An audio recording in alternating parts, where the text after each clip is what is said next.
Right now, there is a trade route quietly reshaping the entire global economy, and most Americans have never even heard of it. Picture this: a massive freight train loaded with electric vehicle batteries, semiconductors, and industrial goods pulls out of a factory hub in western China.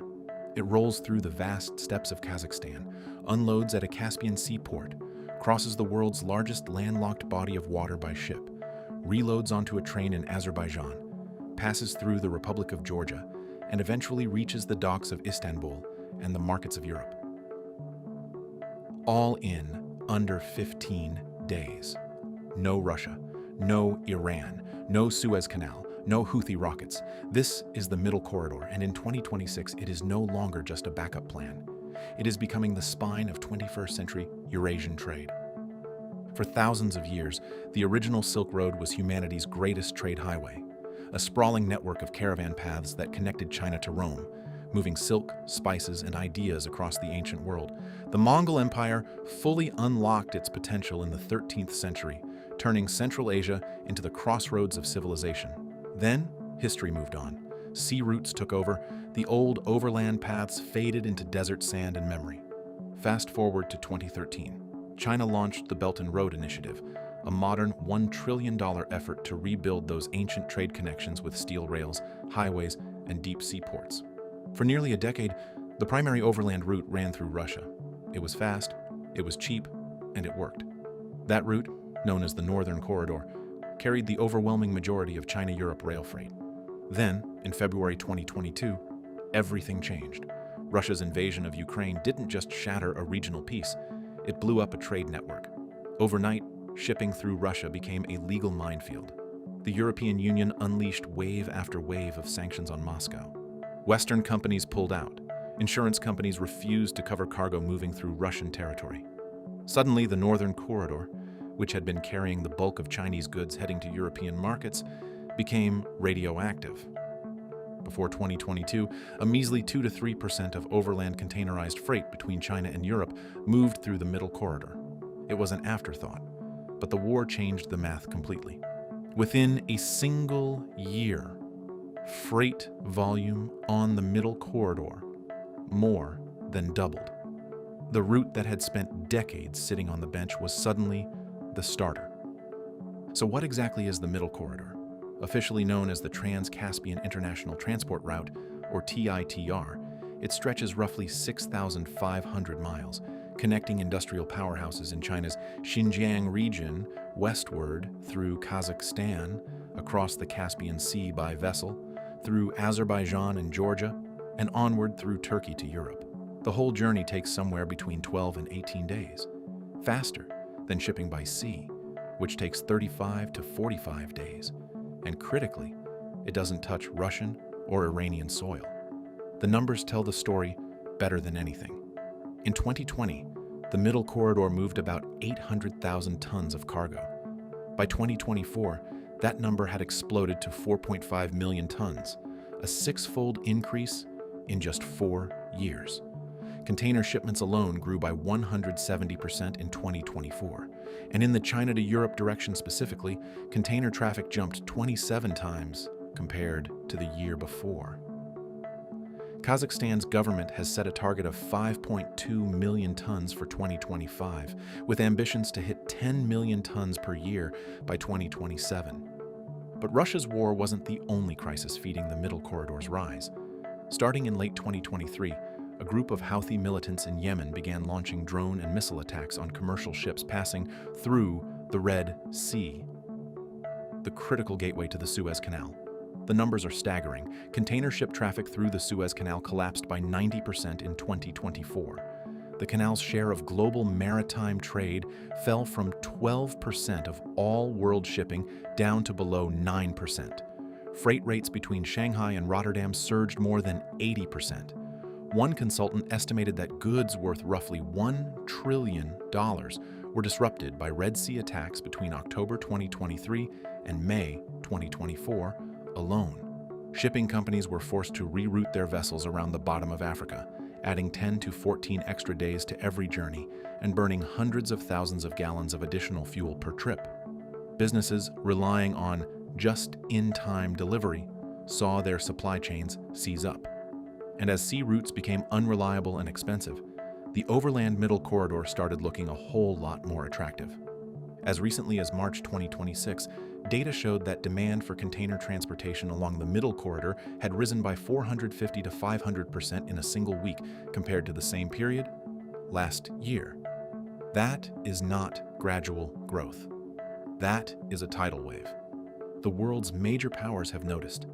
The European Union, desperate to reduce its dependence on Russian energy and Russian-controlled transit routes, has thrown its weight and its money behind the middle corridor in a major way.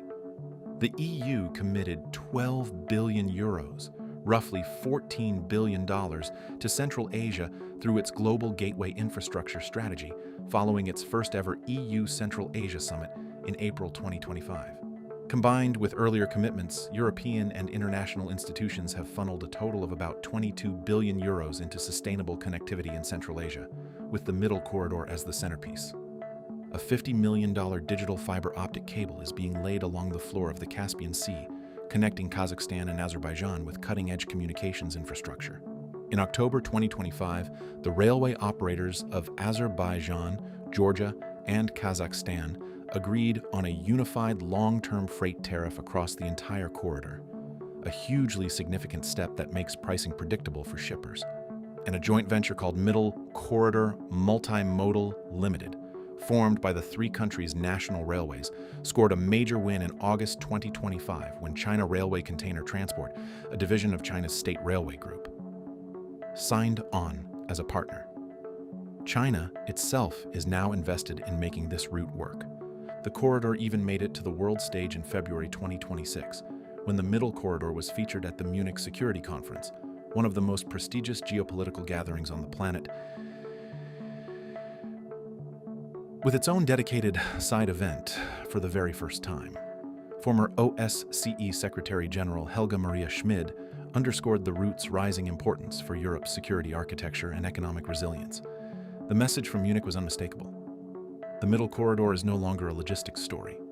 It is a geopolitical story. And that is exactly where the United States enters the picture. Here is something most Americans might not realize. The 5 countries of Central Asia, Kazakhstan, Uzbekistan, Kyrgyzstan, Tajikistan, and Turkmenistan, sit on some of the richest deposits of critical minerals on Earth.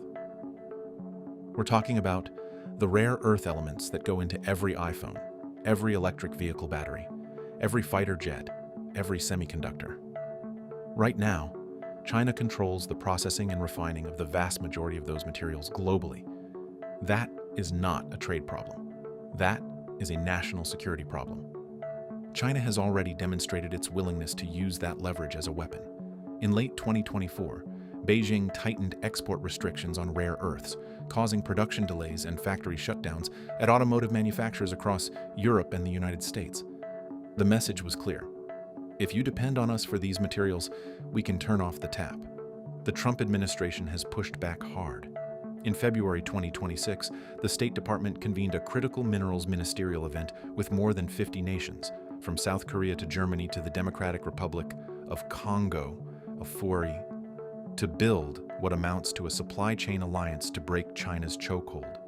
President Trump announced Project Vault, a $10 billion strategic reserve initiative backed by an additional $2 billion from private sources, aimed at securing domestic and allied mineral supplies.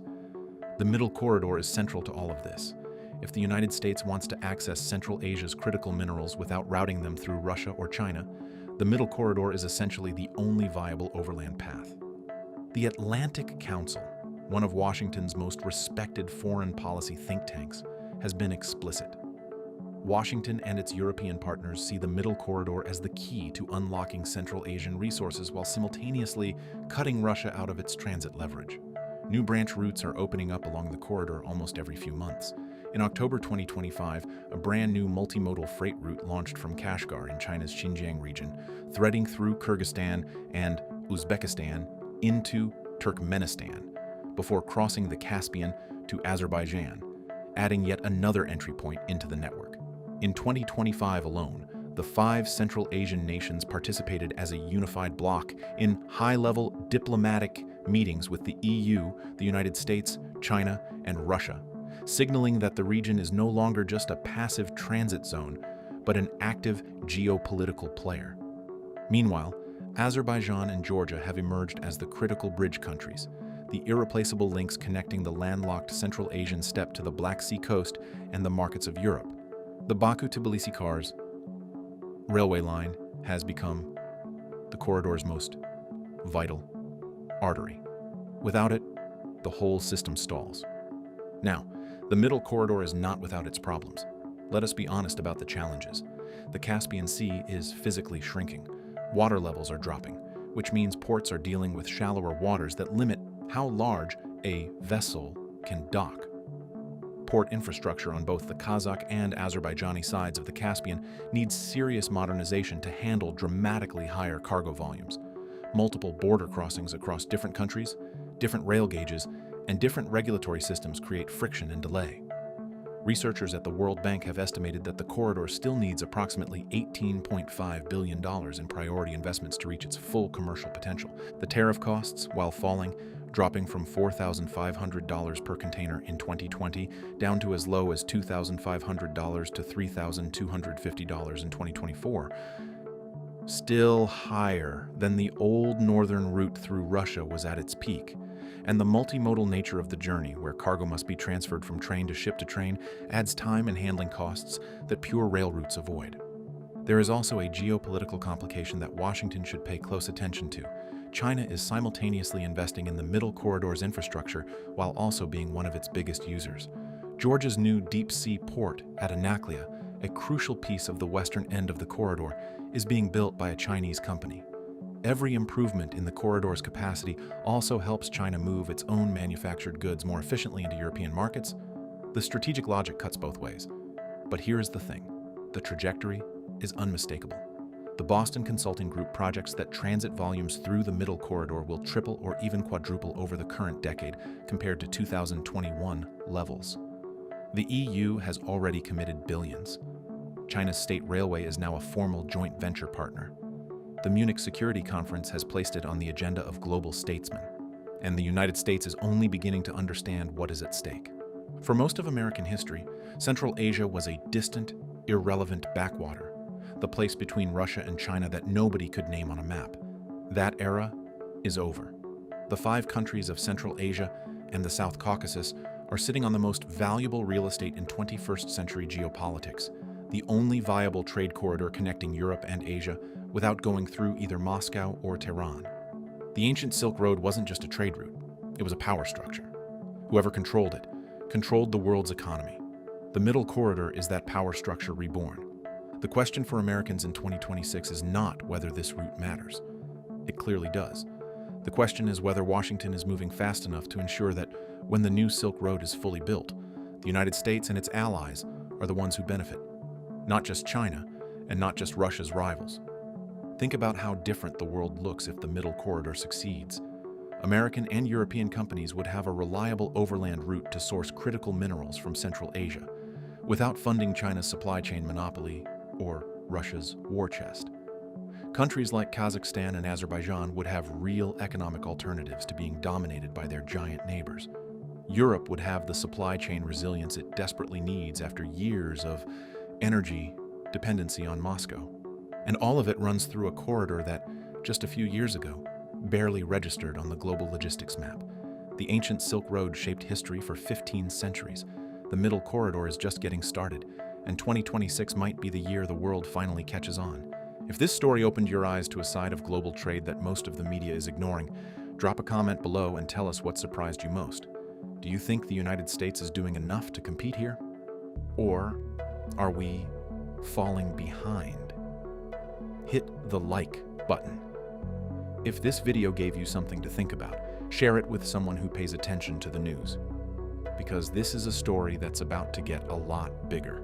And if you want to be the person in the room who actually understands how the world's economy is being rewired in real time, subscribe and turn on notifications. We cover the stories that matter before everyone else catches up.